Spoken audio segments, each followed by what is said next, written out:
They met me in hotel. You'll be shocked. Blow, all these people that we used to hear their name. That's what it used to be. You can bring it back with effortless ease. Today, there's a lot of intermarriage between the north, the east, the southwest, the southeast.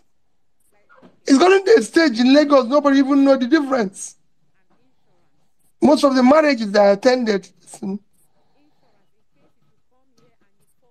I was in a funeral just on Thursday of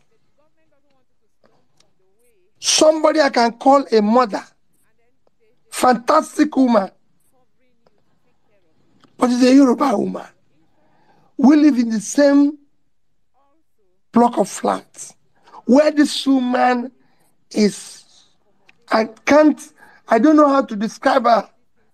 She was just an extraordinary mother who every day will make sure that he comes in and say, Peter, you're not doing this. Peter, you did this or this. Everybody in the compound is fond of her. So these are things you can deal with easily. I've said when I was campaigning, Ibrahim can say that the North will celebrate me because I know the problem of the North. The West will do the same thing because I know the problem of the...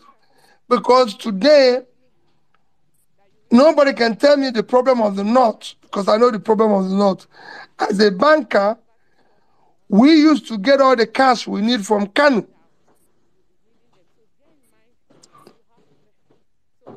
Today, Kanu is dead.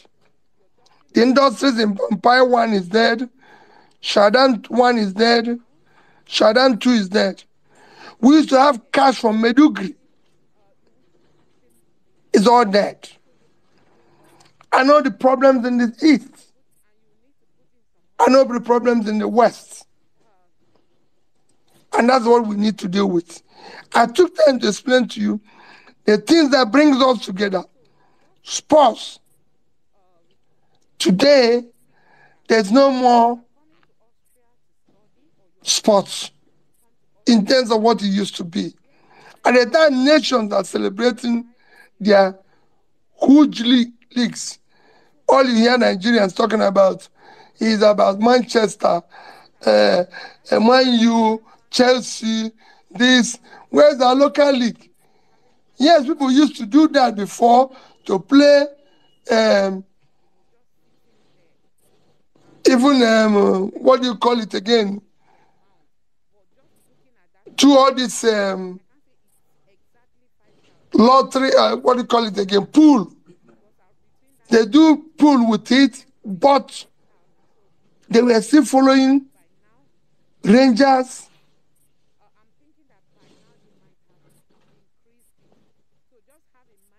all the other clubs like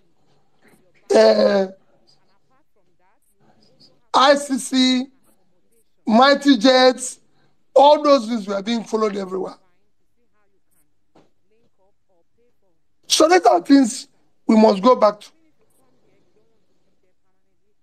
People who were playing in different places were not even from there. Their Tribunals were playing for Mighty Jets in North, but their Tribunals were from Anambra State. People were playing for Rangers, and they are from the North. You know, you had a Matsemeka who were from Port Harcourt. I don't care about playing for. So, these are where we must go back to. In terms of our entertainment, you can see it everywhere. The Nigerian youth don't know the difference between Davido and other stars in film, in everything. These are what we should encourage.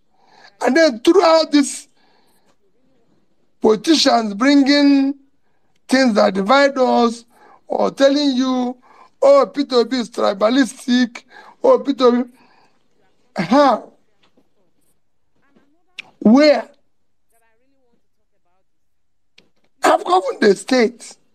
I've run corporations. I've supported this thing. I can tell you there's a company that is 100% owned by people from the Southwest that I chaired. I didn't even have one share in it, just one. And I was the chairman, and the company was doing well. So we can go back to it. We can sew it together very easily. There's competent people all over Nigeria. Just like all of you are scattered here, there's competent people all over Nigeria that we can work with and be able to show that it is a united country. Thank you very much, sir. Thank you very God much. bless you, sir. Thank you very much. Thank you. I think how you went in on that. Thank you. All right, I'm bringing David. David has been falling off. I think David, your enemies don't want you to speak today, boss. I am sure as David conquered Goliath, you have conquered them. So please, David, I want you to come in right now and show them that you are also a conqueror. Please, you have this space. Good evening, my brother. Good evening, Saddam. So, I'm just going to keep my question very brief, and I'm first of all, I'm going to give some background as to why I'm asking this question. Now, um, it's been well known that the fuel subsidy regime was unsustainable. It had to go. Preferably, should have gone as far back as 2012. Wasted an extra 10 years, etc., etc. Regardless of what happened on February 25, the fact is the fuel subsidy was never going to remain in place because the outgoing administration had already not made any budgetary provision for it. Now, that has been used as an argument to state that, well, even if the results that were announced had gone differently, and even if Peter Obi had been announced as president and he had, he was sworn into office on May 29th, that the economic carnage that we are witnessing would have been the same. That it wouldn't have made any difference who was president. Now, I beg to disagree. I believe that the way it was handled, the way the announcement was made in itself, and the way the initial first 2 or 3 weeks of the subsidy removal were handled were what directly led to this huge slowdown in economic activity that we are witnessing and this extreme spiking of fuel prices. Now, so the question is, if Peter Obi was the one who was midwifing that transition from subsidy to no subsidy regime, what would Peter Obi have done different in such a way that the extremely negative effects that it has had on businesses, on people's ability to even travel to work, all sorts of things like that. What difference would Peter Obi's handling of the situation have made? David, first I'll tell you, election took place on 25th of February. Result was announced when? About the 1st of March. Between the 1st of March and May 29th is a clear, call it about almost 90 days. Within these 90 days, I'm sorry to say it, I would have been able to have a respectable economic team that would have sat down with me. Even as I talk now, if you say Peter Obi is president tomorrow, I'll give it to you in 1 month. Respected Nigerians that can sit down and will say, this is where we're going to go. If we're going to remove subsidy, I said it again, look at my tweets. We're not going to pull it. It's like when you have multiple fractures. You're not going to deal with all of it immediately. It's something you need to remove it one after the other. I said we'll remove the corruption side of it. So we know the actual subsidy we're paying. There's so many components in this subsidy that when you listen to, because I've listened to some experts make their comments, you remove that. Having removed that, you now decide on the component of subsidy, whether it's budgeted or not. If it's, for example, when you remove it, maybe what will remain will be 40% of what you're paying or 50%. You cannot set from this day to deep where we're going to remove this component. We've seen a former governor come in and said that somebody, David said, he's tired of making money this way, that he has made enough. I don't think I've ever seen anybody who said he's made enough money. Not even Warren Buffett also, who is involved in investing. So for somebody to say that, it shows you what is happening there. So I would have done all that. And I've said we would have also seen what is happening with the issue of the refineries, not the one of government.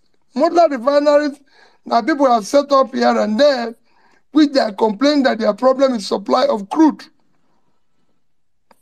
and other things. So that there's a combination of simultaneous things you need to do, quite a number of things that would have helped to manage this better and everything. There's a combination of things you would have discussed with people in all the stakeholders that would have made it better. It would still be painful. It's just like what I said before, that there's a difference between giving you some form of anesthesia before pulling out your tooth and just doing it without anything. There must be a thinking through. It's an economic decision. It's not going to be easy. If it's a return school to the original owners in Anambra State, there were issues with it. People were on strike. The schools were on strike for months.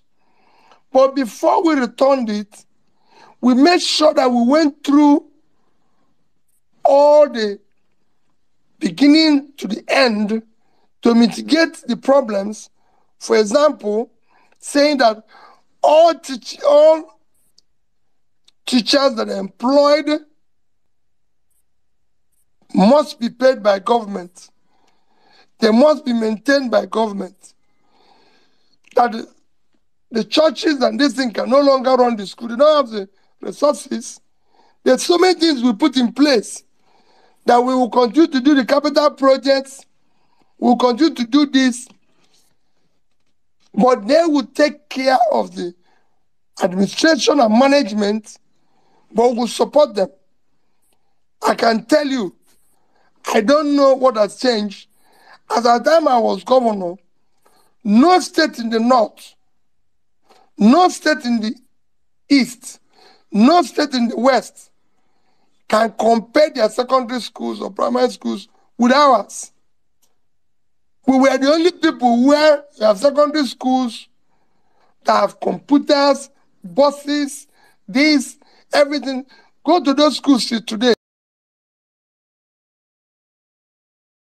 The infrastructures were rebuilt. We don't own them.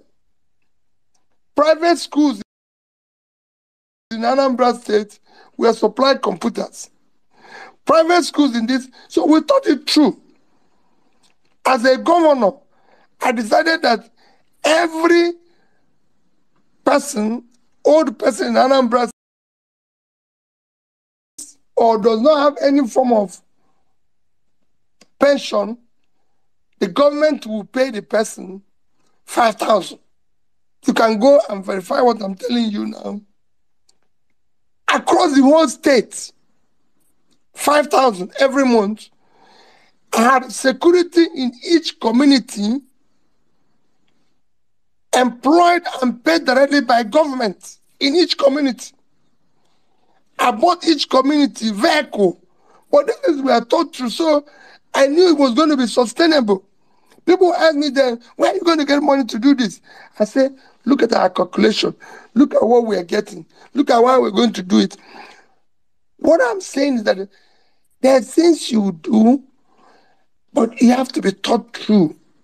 Stakeholders have to be invited. Other people have to have their input. It's not just something, it's not something of courage. Because people say, oh, if you have the courage, there's nothing, you have the courage. If you're determined to do it, you're determined to do it.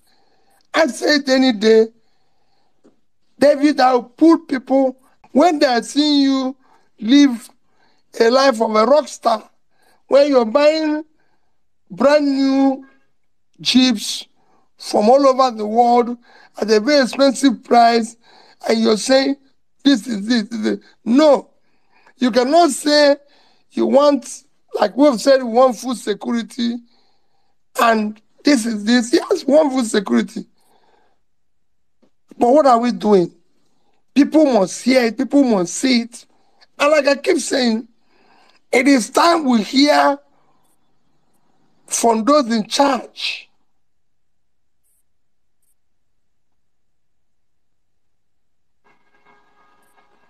I don't know whether this has made a little bit of sense to your question, David. Yeah, absolutely, it has. You made amazing sense, sir. Thank you very much, sir. All right, I think in the spirit of education, I think I'll circle the mic right now to Madam Bolale. Madam Bolale, you have the space. Good evening. Uh, Good evening, Saddam. How are you? Your Excellency, thank you. Your answers to our questions have been quite illuminating. Thank you. Right. So before I ask my question, I just want to sort of give some context. Right. Back in 2010, when I had my youngest daughter here in the UK, the consultant, the surgeon, the SHO, and the midwife on duty who welcomed her into the world were all Nigerians. So I had Nigeria's finest at her birth, and I often laughed about it. However, we know that there's a brain drain, so that we've got an average 200 doctors leaving for the UK every month. And that has meant that the ratio of doctors to patients is now 2 to 10,000, which is really, really bad. Right. So a few days ago, resident doctors in Nigeria embarked on an indefinite strike, right, which has meant that, the public hospitals and the conditions are not great anyway. And these are the people who have decided to stay, right? And it calls the question, how Nigerians are able to access affordable healthcare. So my question, sir, is this. Considering the difficulties in that sector, is it time to call a state of emergency on healthcare delivery in Nigeria? And if yes, what would a solution look like? Thank you, sir. Well, let me start by telling you that the state of emergency, my sister, has been long overdue. It's been long overdue. Today, Nigeria has surpassed India in infant mortality. India is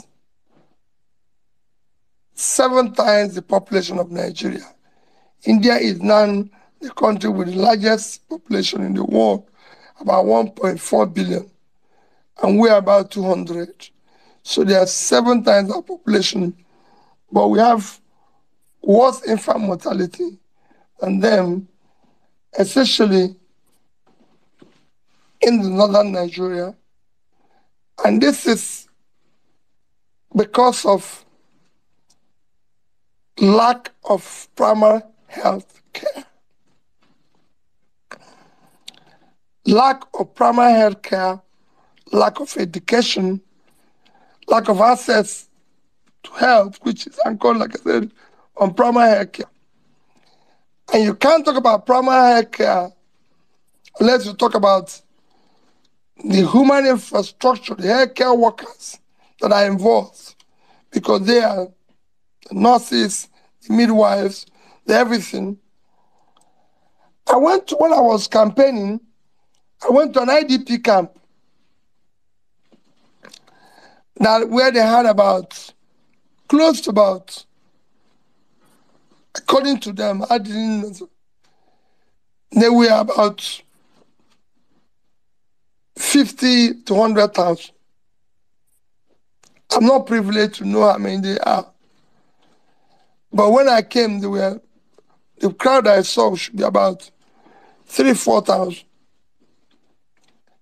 They have no form of facility, medical facility, except a nurse, one nurse, who actually was there on a volunteer basis. She said she's tired of hearing or seeing people die or women trying to get men, and so she decided, let me die with these people. It was very painful to see and everything, because we're not investing in healthcare.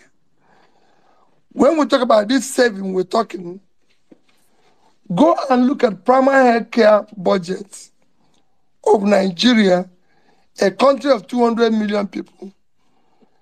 And then you look at the budget of, say, I don't want to start mention, maybe National Assembly. Look at the budget of primary health